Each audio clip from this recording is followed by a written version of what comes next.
네, 오늘 여러분들에게 말씀드리고 싶은 내용은요, 어제 발표됐죠. 9.13 부동산 대책입니다. 자, 이번 대책에서는요, 그 종합부동산세라든가 또 양도소득세, 그리고 주택임대 사업자에 대한 부분이 초점을 맞춰졌는데요.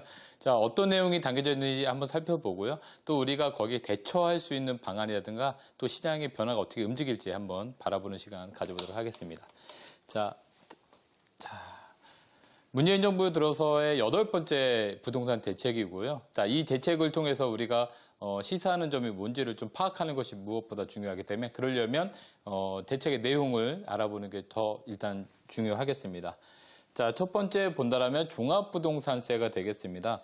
자, 지금 우리가 요번에 종합부동산세 지난번에도 한 차례 인상이 있었는데, 자, 시중에서는 이 종합부동산세가 상당히 좀 약했었다라는 얘기가 있었기 때문에 요번에 다시 또 종합부동산세를 또 손질해서 나왔는데요. 자, 지금 기존에는 3억 원 이하에 대한 종합부동산세가 있었고, 그리고 3억에서 6억 원이라는 부분이 지금 신설된 과정이 되겠습니다. 자, 기존에는 우리 과세 표준으로 봤을 때, 자, 6억 원 이하 1가구 1주택자는 9억 원이었겠죠. 그리고 다주택자는 6억 원이었었는데, 여기서 3억에서 6억 원 구간이 하나 더 생기고요. 그리고 구간별로 이제 우리가 수정안이 사실 생겼다, 이렇게 보시면 되겠습니다. 자, 여기서 보신다라면, 서울 및 조정대상 지역이라는 데가 있습니다. 조정대상 지역이라는 데가 있죠. 투기 과열 지역, 투기 지역, 조정대상 지역이 있는데, 자, 조정대상 지역에 주택이 2개가 있거나 또는 조정대상 지역 바깥에 3채가 있거나 이렇게 어디에라도 포함이 된다면 오늘 9월 13일에 새로 나온 이 종합부동산세 대책에 포함이 된다, 이렇게 보시면 되겠습니다. 자, 그래서 3억 이하 구간과 3억에서 6억 구간이 있는데요. 자, 여기서는 기존에는 0.5%라는 것을 통합적으로 하다가 이걸 구간을 나눠서 3억 이하는 0.6%로 0.1% 상승하게 되고요. 자, 그러면 6억 미만 같은 경우에는 기존 0.5에서 0.9로 0.4%가 상승이 됩니다. 자, 이렇게 구간별로 상승이 되는데요. 자, 제일 마지막 최고 많이 되는 부분들이 3.2%까지 해서 1.2%가 상승하게 됩니다. 자, 그러다 보니까 기존에 있던 이 종부세 구간에서 이 금액이 높으면 높을수록 이 종부세가 상승하는 모습을 볼 수 있겠는데, 자, 여기서 중요한 게 뭐냐면 우리가 공정시장 가격이라 해가지고 기존에 있는 공시지가에서 공시지가 가격을 이렇게 곱했었습니다. 그런데 앞으로 그 비율을 높이겠다라는 부분과 이렇게 세율을 높이는 부분까지 같이 높아지기 때문에 주택이 많으면 많을수록, 그러니까 주택 수가 많은 분들을 대상으로 이번에 종합부동산세를 굉장히 상승을 시키겠다. 그래서 가지고 있는 분들이 많이 갖고 있는 사람한테 괴로움을 주겠다라고 하는 것이 이번 9.13 부동산 대책의 포인트입니다. 자, 두 번째로는 세 부담이 예전에는 아무리 올라가도 이 상한선이, 세 부담 상한선이 150%였었는데, 자, 이 150%의 상한선을 300%로 바꾸겠다. 그래서 이 부담에 대한 부분들이 300%까지 가증이 된다 하더라도 거기까지는 인상을 시키겠다라는 것이 되겠습니다. 그래서 이 부동산을 가지고 있는 것이 힘들어질 때까지 가격을 올리겠다라는 게 지금 정부 아니기 때문에, 자, 이 종부세에 대한 개편이 있었고요. 자, 그러다 보니까 이 다주택자들한테 모든 포커스가 좀 맞춰져 있다, 이렇게 보시면 되겠습니다.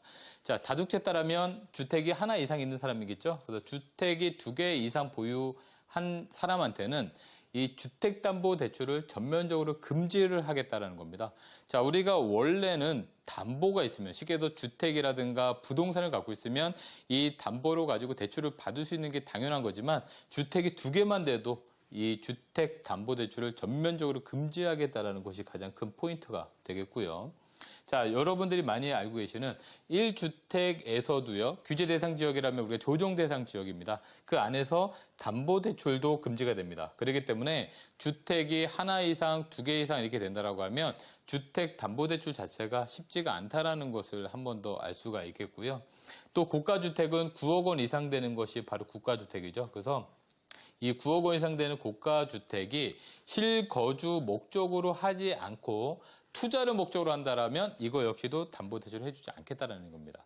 그래서 주택에 관련한 담보대출을 규제함으로써 담보대출을 통해서, 대출을 통해서 집 사는 것조차도 원천적으로 막겠다라는 부분인데, 근데 사실 본인이 거주하는 주택 외에 또 다른 주택을 사시는 분들은 대부분이 전세로 활용해서 사시기 때문에 전세가 들어간다라면 사실 재건축이나 재개발 지역 빼놓고서는 주택담보대출을 원래 받기가 좀 쉽지 않았던 부분이 있죠. 그렇지만 여기서 보시느라면 지금 재개발이나 또는 재건축에 대한 추가 매입을 좀 막겠다라는 그런 해석으로 좀 보여주는 구간이기도 합니다.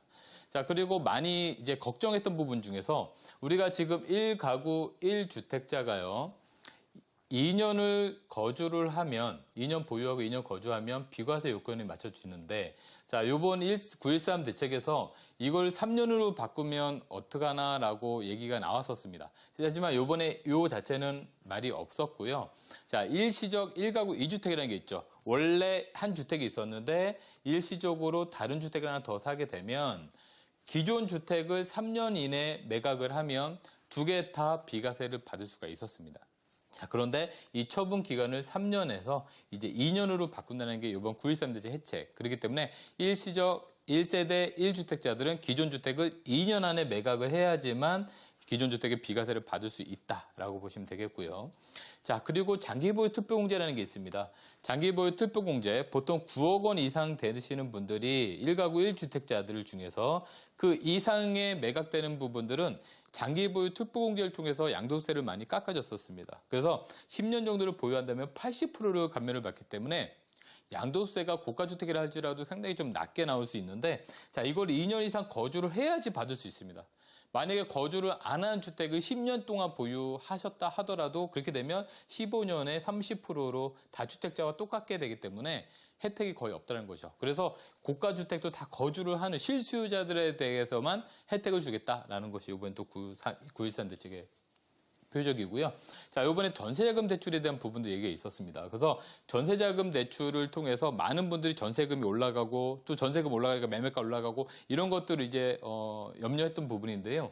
자, 전세자금 대출을 그 전에 좀 제한하겠다라고 했던 부분들이 있었는데, 자, 지금은 주택금융공사라든가 또는 허그라든가 여기서 보증서를 발급해주면 이제 은행에서 그 보증서 가지고 대출을 해줬었습니다. 그런데 개선되는 부분이 다주택자, 그러니까 2주택 이상 되거나 또는 한 주택자라도 부부 합산 소득이 1억이 넘어가면 보증을 해주지 않겠다라는 것이죠. 그래서 전세금에 대한 부분도 좀 잡겠다, 이제 이런 부분인 거고요. 자, 이제 세제 혜택입니다. 자, 주택임대 사업자인데요. 그동안 주택임대 사업자한테 꽃길을 깔아줬다, 이렇게 얘기를 했었습니다. 세제 혜택이 워낙 많았기 때문에 그런 건데요. 자, 조정 대상 지역이죠. 조정 대상 지역에서 임대주택을 갖고 있는 분들한테 이제는 양도세가 중과가 됩니다. 자, 기존에는 부동산 주택임대 사업자를 등록하게 되면 양도세 중과에서 배제되고 또 장기보유 특별공제도 또 70% 받고 했지만 지금 이제 양도세도 중과되기 때문에 양도세를 이제 다 내셔야 되는 부분인 거고요. 딱 종부세 합산과세. 그러니까 지금 주택임대 사업자의 혜택 중에 하나가 양도세랑 종합부동산세인데 이 혜택도 이젠 더 이상 주지 않겠다. 단 기존의 주택임대 사업자는 혜택을 그대로 가져가고요. 자, 발표가 난 다음부터 취득한 주택에 한해서 이 혜택이 줄어든다는 점을 한번 더 보시게 되고요. 또한 주택임대 사업자들이 대출을 또 많이 받았었습니다. 자, 일반적으로 우리가 담보대출 같은 경우는 LTV 규제가 있기 때문에 대략 40% 정도 선에서 LTV 규제를 받았다라고 하면 주택임대 사업자 같은 경우에는 담보대출이 아니고 사업자 대출이기 때문에 은행에 따라서 60에서 거의 80%까지 대출을 받았었습니다. 자, 그렇지만 이제 요것이 안 되고요. 임대 사업자들도 LTV 40% 규정에 들어가야 된다라고 보시면 되겠고, 자, 그리고 투기 과열지구나 투기 지역에서 고가주택, 9억이 넘어가는 고가주택 같은 경우에도 주택임대 사업자는 대출을 전면 금지한다라는 부분이 되겠습니다.